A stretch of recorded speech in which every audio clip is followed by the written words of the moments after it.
Haleluya, bahwasanya untuk selama-lamanya kasih setia Tuhan di dalam kehidupan kita orang-orang percaya.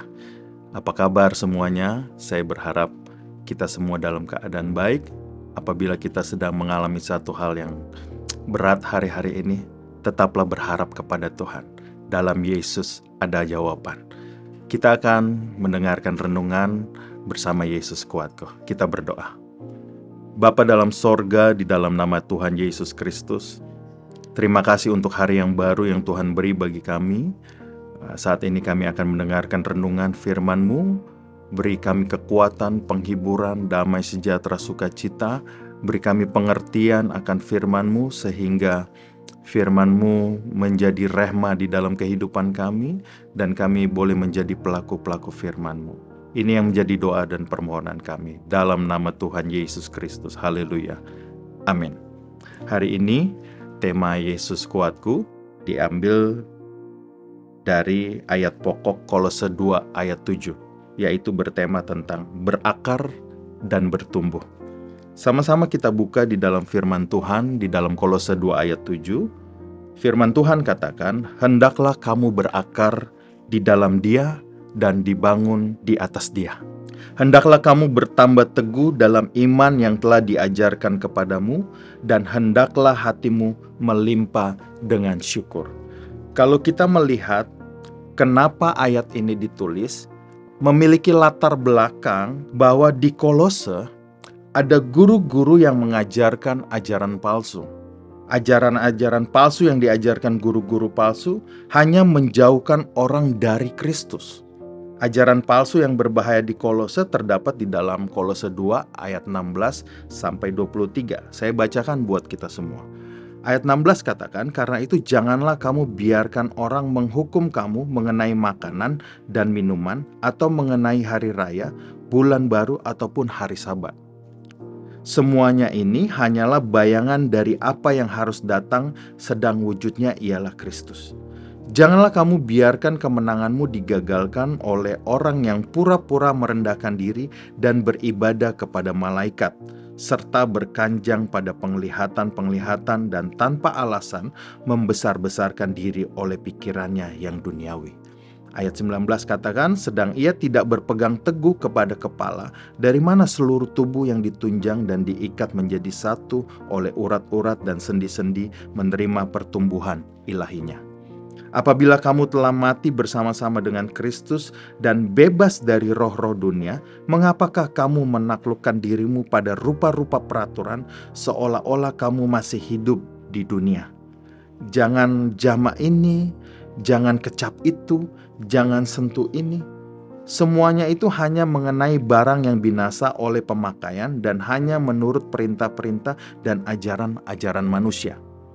Peraturan-peraturan ini walaupun nampaknya penuh hikmat, dengan ibadah buatan sendiri seperti merendahkan diri, menyiksa diri, tidak ada gunanya selain untuk memuaskan hidup duniawi. Ajaran-ajaran palsu ini yang membuat jemaat di dalam Kolose tidak bertumbuh. Itu sebabnya kita sebagai umat Tuhan juga hari-hari ini harus lihai, harus pintar.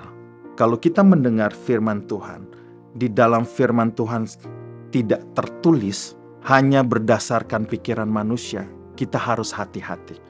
Ajaran ini membuat umat Tuhan tidak dapat berakar dan bertumbuh, menghambat pertumbuhan rohani orang percaya. Oleh sebab itu, marilah kita harus bertumbuh di satu gereja lokal, sehingga iman kita ini bertumbuh, berkembang, maju, menghasilkan buah. Itu sebabnya kita tidak boleh berpindah-pindah gereja. Kalau kita berpindah-pindah gereja, Bapak, Ibu, saudara-saudari semua harus memahami bahwa satu denominasi gereja dengan denominasi gereja lain berbeda doktrin. Kalau kita tidak memiliki dasar yang kuat, yang teguh, kita akan menjadi bingung. Ketika kita bingung terhadap doktrin ini, terhadap doktrin itu, kita mulai membanding-bandingkan dan kita mulai terjebak, lambat laun iman kita akan mati, tidak akan bertumbuh. Itu sebabnya saya mau menekankan hari-hari ini kita harus bertumbuh di satu gereja lokal. Jangan berpindah-pindah gereja. agar iman kita bertumbuh, berakar, menghasilkan buah. Apabila kita mau berakar dan berbuah, hendaklah hidupmu tetap di dalam Tuhan Yesus Kristus. Kolose 2 ayat 6 katakan, kamu telah menerima Kristus Yesus, Tuhan kita. Karena itu hendaklah hidupmu tetap di dalam Dia. Jadi kita harus tetap beriman teguh di dalam Tuhan. Meninggalkan manusia lama kita dan kita dipisahkan menjadi miliknya Allah. Yaitu menjadi manusia baru yang sudah meninggalkan manusia lama dan segala dosa. Haleluya, kita sudah menjadi manusia baru. Puji Tuhan. Kalau kita melihat contoh orang-orang yang tidak berpegang teguh dan orang-orang yang berpegang teguh, kita ingat ada 12 pengintai yang dikirim ke tanah Kanaan. 10 orang bawa berita busuk, nggak baik, karena mereka ketakutan. Tetapi Yosua dan Kaleb membawa berita baik, berpegang pada perintah Tuhan. Mereka berpegang pada janji Tuhan bahwa Tuhan akan memberikan tanah Kanaan itu bagi mereka. Dan apapun yang terjadi, apapun yang ada di dalam tanah Kanaan itu, Yosua dan Kaleb tidak pernah takut karena mereka berpegang pada janji Tuhan. Iman ini menunjukkan bahwa iman mereka bertumbuh, berakar, dan menghasilkan buah di dalam kehidupan mereka. Sehingga mereka bisa mengambil sikap menentang dari rekan-rekan yang 10 yang berkata buruk ini. Tetapi mereka tetap berpegang pada janji Tuhan.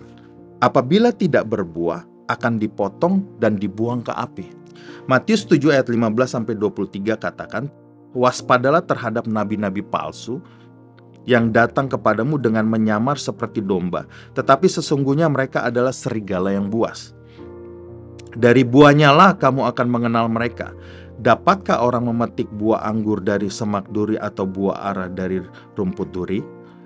Demikianlah setiap pohon yang baik menghasilkan buah yang baik, sedang pohon yang tidak baik menghasilkan buah yang tidak baik.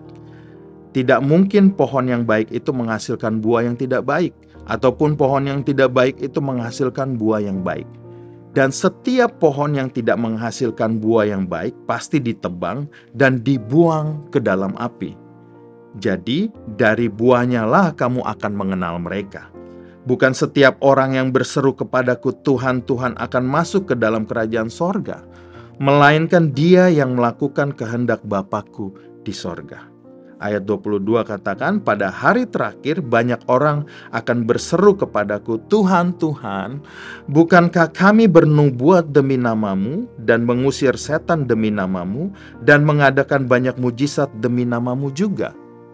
Ayat 23 katakan, pada waktu itulah aku berterus terang kepada mereka dan berkata, aku tidak pernah mengenal kamu, enyahlah daripadaku kamu sekalian pembuat kejahatan. Oleh sebab itu sebagai orang percaya, kita harus mawas diri dalam menjalani kehidupan ini. Ayat penutup Matius 3 ayat 8-12 katakan, jadi hasilkanlah buah yang sesuai dengan pertobatan.